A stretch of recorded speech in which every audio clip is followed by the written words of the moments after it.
Hello, hello. Good morning mga boss. Good morning po sa atin lahat. Good morning.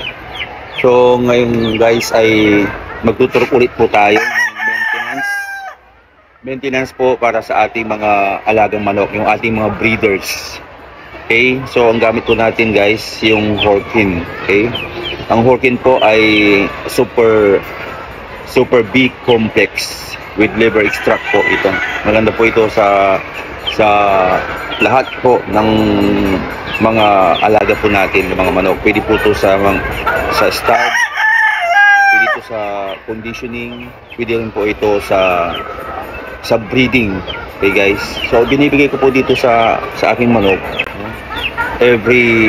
kasi ano siya marami siyang kinakastahan ng mga hen po natin, kaya minsan po ay every 2 weeks ang pagbibigay po natin. Every 2 weeks po pagbibigay natin. Ang ano po lang natin ay 0.5 cc po yung binibigay natin. So yun po yung maintenance po natin. The same time, ganun din po sa mga inahin natin. Pinagamitan din po natin ng protein yung mga inahin natin para supplement po, magkaroon sila ng vitamins. Gusto nyo pong maka-avail nito, meron po tayo sa TikTok shop. Nandiyan lang po, makikita nyo po sa shop ko. Sa Yellow Basket meron po yan doon. So ito po ay 100cc. Matagal nyo na pong gamitin to guys. Actually ito po yung gamit ko. Ito yung gamit natin. So nakailang bote na po ako nito simula. Ito na po yung ginamit po natin. So maganda po yung output o outcome nito guys. Ganda. So yun lang po guys, at magtuturok na po tayo ng ating mga breeders. Ito yung breeder po natin guys. Napalot lang po dito kasi gawa ng kinakain ng inahin. Kaya hindi ko na masyado sinasama yung inahin guys kasi kinakain. Tignan nyo naman ang katawan nito. Laki yung breeders po natin.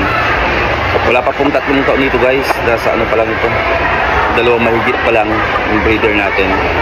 Yung ating 5K sweater po. Ayan, may bandirahan. Ayan. So natapos na po siyang maglugon. Yung gamit. Turukan guys, mamassage natin yung part na tinurukan natin para hindi mamuo yung gamot, hindi siya mag-stay. Doon kasi nagkakaproblema na nasusugat-sugat. Nagkakaroon ng sugat-sugat dito sa part na ito, sa may pitcho. Okay, so para ma-prevent natin yun, pagkaturok natin guys, ay imamassage po natin.